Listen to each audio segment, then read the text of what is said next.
Starting with the more exciting side, we get a Madrid rematch on the WTA Tour with Iga Świątek again defeating Arnya Sabalenka. This one much less close than in Madrid. Takes around an hour and a half. 6-3, 6-4, if I'm getting it right in my head. It's a double break in the first set.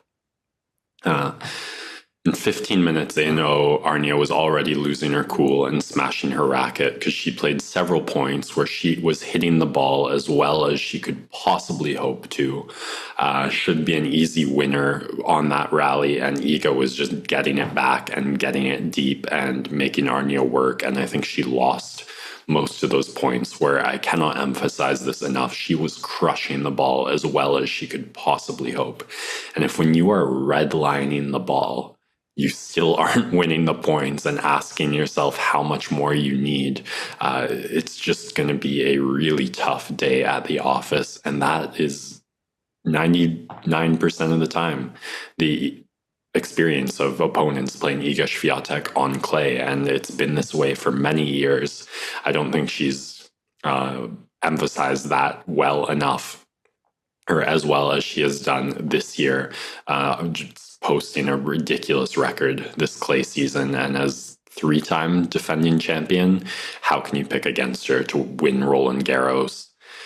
On the other side of the draw, you hope narrative-wise to see another Sabalenka final, even though it's not really clear what she has in her game that can really challenge Iga on the clay surface.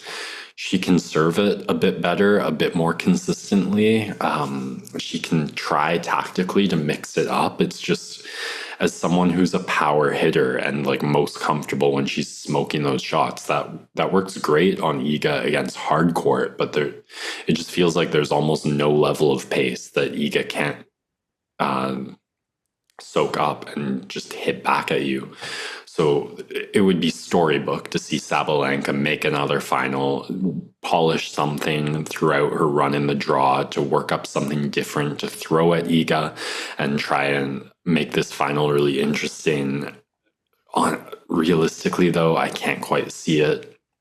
The 2A and 2B spoilers, I think Coco Gauff and Elena Rybakina, they both won a Grand Slam each. Coco, her breakout coming last season, the head-to-head not great against Iga, especially on clay. And the way the forehand and the serve of Gauff have been struggling all season, it's a tough sell, but one of her big breakout moments in the career was her first Grand Slam finals run to the French Open. And with Grand Slam success, you can't count her out. So it'd be interesting to see if she can work on that forehand and first serve and maybe convince us she does possess the threat. Elena Rybakina, probably the most successful player on clay against Iga. She has the only win against her this year. There was a retirement last year, but she did beat her in that Rome final. I think with the win, the head-to-head back in Elena's favor, it's mostly health.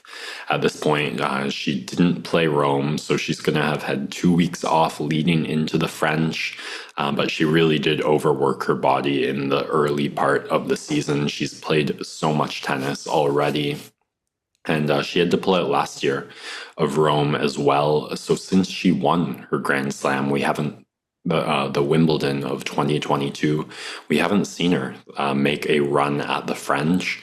So a lot of potential, I think, there for Rybakina, but not ready to commit to it. She did lose to Sabalenka in the semis for Madrid.